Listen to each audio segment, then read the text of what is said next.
Ankylosing spondylitis, यानी आप बात क्या कर रहे हैं, आप बात कर रहे हैं ऑटो इम्यून डिसऑर्डर का। ऐसा सुना होगा आपने, पर ये होता क्या है, ये क्या आपको मालूम है?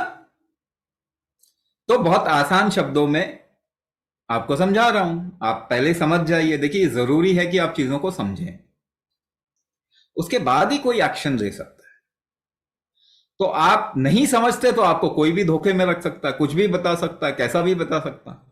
यही काम तो हो रहा है, डर का व्यापार चल रहा है ना। डर का व्यापार चल रहा है। हिप हिप रिप्लेस करके ठीक हो जाएंगे क्या? तो ऑटोइम्यून डिसऑर्डर ठीक हो जाएगा? नहीं, ऐसा नहीं होता। सर्जरी या रिप्लेसमेंट कोई ट्रीटमेंट नहीं होता। सर्जरी या किसी चीज का रिप्लेसमेंट कोई ट्रीटमेंट नहीं है। आपकी बीमारी पर तो काम ही नहीं कर रहे हो, बल्कि और खतरनाक हो जाएगी आपकी बीमारी हिप रिप्लेसमेंट की वजह से।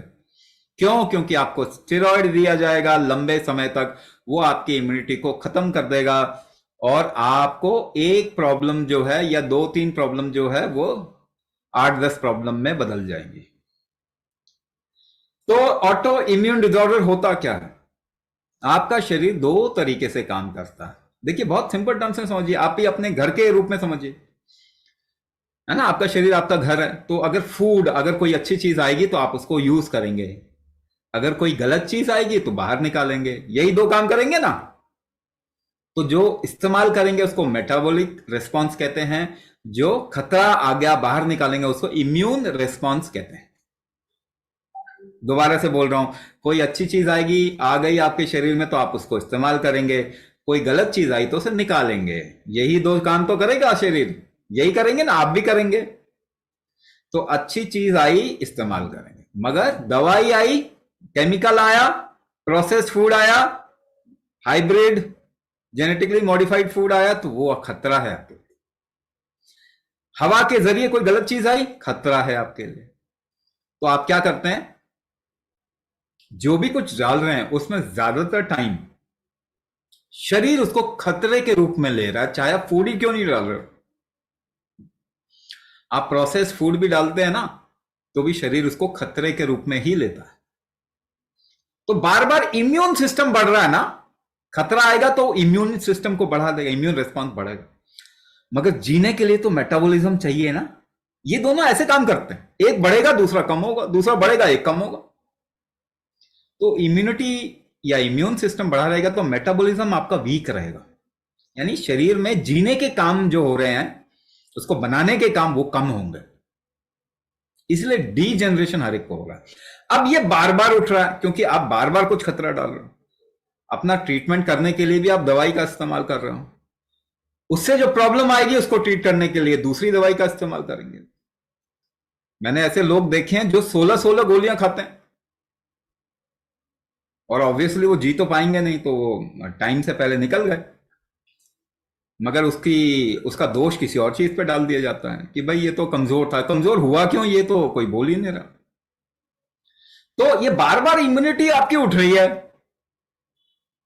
क्योंकि आप बार बार खतरा डालो। और इतना ही नहीं है, सपोज कीजिए हमने तो अपनी परंपराएं, अपनी संस्कृति छोड़ दी, क्योंकि हमें लगता है हम तो ज्यादा साइंटिफिक और वो हो गए, साइंस वाले और लॉजिकल हो गए हम तो लॉजिक होके तो आप बीमार हो गए ना, हम सारे के सारे। इतना भी क्या ऐसा साइंस है जो कि हमको बीमार कर रहा है? तो साइंस का मतलब बीमार करने का नाम है क्या? तो इतने लॉजिकल हो गए कि हमको डर लगता है, एंजाइटी हो रही है, हमें फ्यूचर के बारे में तो कुछ पता नहीं।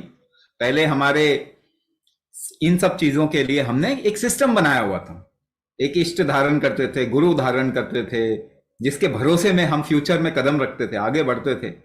डर कम हो जाता था, किसी और के ऊपर अपना भरोसा रखते थे। तो वो खत्म कर दिया हमने, पूरा का पूरा सिस्टम। अब क्या है, लॉजिकल इंसान तो डरपोक इंसान ही है, क्योंकि फ्यूचर तो किसी को मालूम नहीं क्या होने वाला है लाइफ में। सामने केवल अपने को बुद्धिमान दिखाने के लिए लॉजिक का इस्तेमाल कर रहा है, मगर लाइफ के बारे में तो एबीसी किसी को नहीं मालूम। इतना कुछ जानने के बाद भी मालूम है, जिसको आप सो कॉल्ड साइंस कहते हैं, उसको शरीर के बारे में कितना मालूम है? 1% भी नहीं मालूम। 1% भी नहीं मालूम, और हो भी नहीं सकता मालूम ज्यादा, कुछ हद तक ही मालूम हो सकता। तो कहने का मतलब, जो आप साइंस सोच रहे हो साइंस तो है नहीं। उसको तो आप समझ रहे हैं, बस किसी ने आपके दिमाग को मोल्ड किया हुआ है, एक नैरेटिव क्रिएट किया हुआ है, ऐसे कहते हैं नैरेटिव क्रिएट किया हुआ है। तो आप खतरा बार बार अंदर क्रिएट कर रहे हैं, या इम्यून सिस्टम बार बार जा रहा है, मेटाबॉलिक सिस्टम नीचे आ रहा है, फिर मेटाबॉलिज्म को ऊपर बढ़ाने की कोशिश करेगा शरीर, क्योंकि जीना है उसको, तो ये इम्बैलेंस हो गया। इसे ऑटो इम्यून डिसऑर्डर कहते हैं। बार बार आपकी इम्यूनिटी, आपको ऐसा क्या कर दिया आपने कि इम्यून सिस्टम बार बार उठ रहा है, ऐसा क्या खतरा क्रिएट कर दिया शरीर के अंदर। ये खतरे को तो आपको कम करना होगा, और खतरे को कम करने का एक ही तरीका है आज के टाइम पे, एक ही तरीका है आज के टाइम पे, कि आप अपना टॉलरेंस लेवल बढ़ा लीजिए, और कोई तरीका नहीं है। क्योंकि जो आप सांस ले रहे हैं ना, वो भी खतरा है। अगर आपका टॉलरेंस, झेलने की क्षमता ज्यादा होगी तो आप बचे रहेंगे, और ज्यादा नहीं होगी तो हो गया ऑटो इम्यून डिसऑर्डर।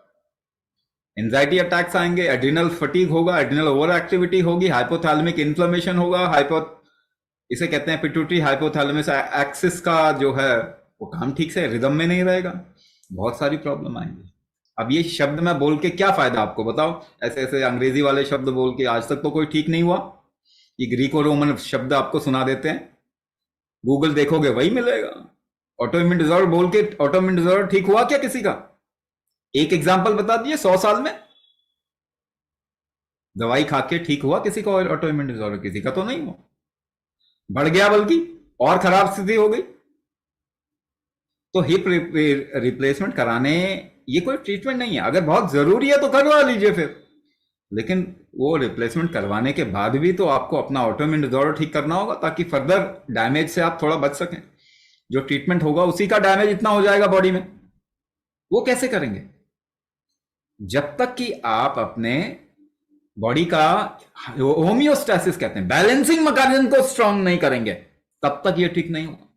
अभी आपको एग्जांपल दिया मैंने, एक पांव पे खड़े हो जाइए। बैलेंस कैसे करते हो? सांस रोक के। आपका शरीर का बैलेंसिंग मैकेनिज्म कुंभक से ही बढ़ेगा, होम्योस्टैसिस कुंभक से बढ़ेगा।